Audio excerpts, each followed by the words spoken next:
Shalom, selamat pagi kepada Opa, Oma, Bapak, Ibu, serta saudara-saudari yang terkasih dalam Tuhan kita Yesus Kristus. Pagi ini kita kembali diberi kesehatan dan kekuatan untuk melaksanakan aktivitas. Tetapi sebelum beraktivitas, mari kita memulai dengan membaca dan merenungkan firman Tuhan bersama Jemaat Gereja Toraja Bogor melalui renungan harian Toraya edisi tanggal 20 Agustus 2024. Judul renungan, tidak membangun kemegahan sendiri. Bacaan Alkitab pendukungnya yaitu terambil dari 1 Raja-Raja pasalnya yang ke-7 ayatnya yang pertama sampai ke-12. Sebelum membaca dan merenungkan firman Tuhan ini, mari kita sama-sama berdoa memohon hikmat dan penyertaan Tuhan. Kita berdoa. Bapa kami yang dalam surga, pada pagi ini kami datang menyembah dan memuliakan Engkau, di mana kami akan membaca dan merenungkan firman-Mu. Tapi sebelum kami melakukannya, kami datang memohon di hadapan-Mu akan hikmat dan pemahaman akan firman-Mu ini. Sehingga pada saat membaca dan merenungkan, kami dapat kekuatan dan hikmat akan firman-Mu ini, sekaligus menjadi rema dalam setiap langkah hidup kami. Bapa kami di surga, ampuni dosa kesalahan kami. Layakkan kami ya Bapa untuk membaca dan merenungkan firman-Mu. Dalam anak-Mu Yesus Kristus Tuhan dan Juru Selamat kami datang memohon dan mengucap syukur pada Bapa di surga. Haleluya. Amin. Firman Tuhan yang akan kita baca bersama terambil dari 1 Raja-Raja pasalnya yang ke-7 ayatnya yang pertama sampai ke-12. Demikian bunyi firman Tuhan. Istana Salomo. Salomo mendirikan istana selama 13 tahun sampai seluruh istana itu selesai dibangun. Ia mendirikan gedung hutan Libanon 100 hasta panjangnya, 50 hasta lebarnya, dan 30 hasta tingginya, dengan 4 jajar tiang kayu aras dan balok kayu aras di atas tiang-tiang itu. Gedung itu ditutupi dari atas dengan kayu aras. Di atas balok-balok yang disangga oleh tiang-tiang 45 balok jumlahnya. Setiap jajar 15 balok. Ada pula 3 jajar bingkai jendela. Jendela berhadapan dengan jendela dalam 3 jajar. Semua pintu dan jendela berbentuk segi 4. Jendela berhadapan dengan jendela dalam 3 jajar. Ia juga membuat serambi bertiang 50 hasta panjangnya dan 30 hasta lebarnya. Di depan serambi lagi yang bertiang dan bertangga di sebelah depannya. Dibuatnya juga balai singgasana, tempat ia mengadili. Balai pengadilan itu dilapisi dengan kayu aras dari lantai sampai ke langit-langit. Rumah kediamannya sendiri di belataran lain di belakang balai itu. Juga sama pembuatannya. Salomo juga membuat sebuah rumah seperti balai itu bagi putri Firaun yang diambilnya sebagai istrinya.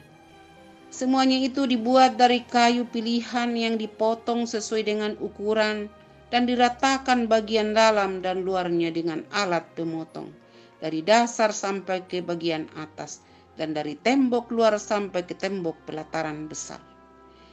Bahkan dasarnya pun dari batu pilihan, batu-batu besar, batu berukuran 10 hasta dan 8 hasta. Di atasnya ada batu pilihan yang dipotong sesuai dengan ukuran dan juga kayu aras. Ada 3 jajar batu yang dipotong dan 1 jajar balok kayu aras di sekeliling pelataran besar, sama seperti pelataran dalam di rumah Tuhan dan di serambinya. Demikian firman Tuhan. Judul renungan kita yaitu tidak membangun kemegahan sendiri. Tai anna pananang kamadoan pena. Ketika kita melihat bangunan besar seperti katedral di kota besar atau di luar negeri, betapa bangunan ini menunjukkan kemegahan dan keindahan arsitekturnya. Waktu yang dipergunakan dan dana yang dihabiskan tentu tidak sedikit. Tetapi juga ada bangunan untuk manusia yang dibangun jauh lebih lama dan lebih mahal dan megah. Hal ini menggambarkan bahwa pujian itu bukan saja untuk Tuhan, manusia juga ingin dipuji.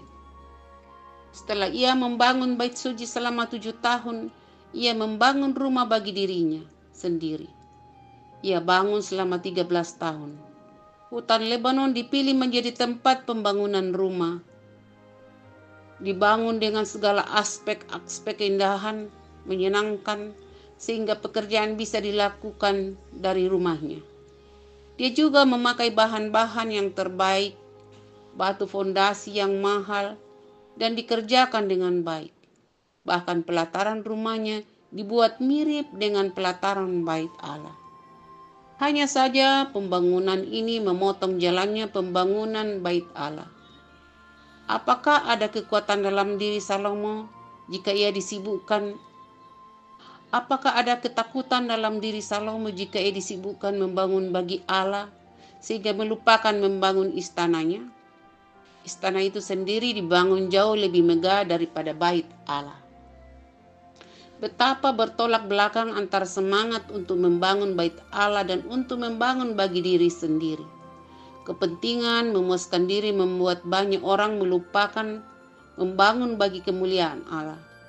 Banyak orang dalam pelayanan membangun popularitas untuk dikenang atau dipuji, bahkan kekayaan bagi diri mereka sendiri, dan lupa bahwa segala yang dikerjakan dan dicapai itu karena Tuhan.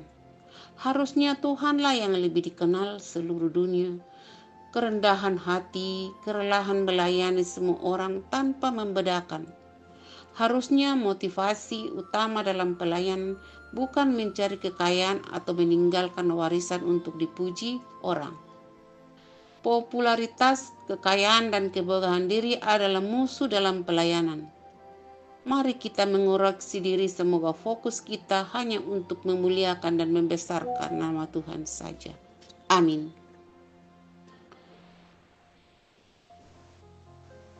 Untuk mengakhiri renungan ini, mari kita bersatu dalam doa. Bapa kami di surga, puji syukur kami panjatkan kepadamu. Biarlah firman-Mu yang sudah kami baca dan renungkan menjadi suluh dan pedoman dalam kehidupan kami. Mampukan kami senantiasa melangkah dan menjalani hidup ini dengan kasih dan bimbingan, serta penyertaan Bapa di surga. Jikalau dalam membaca dan merenungkan firman-Mu ini, sekiranya kami melakukan kesalahan, kiranya Bapa di surga mengampuni kami melalui anak-Mu Yesus Kristus Tuhan dan Juru Selamat kami. Kami datang memohon dan mengucap syukur kepadamu. Haleluya, amin. Selamat pagi, selamat menjalankan aktivitas. Tuhan Yesus memberkati kita.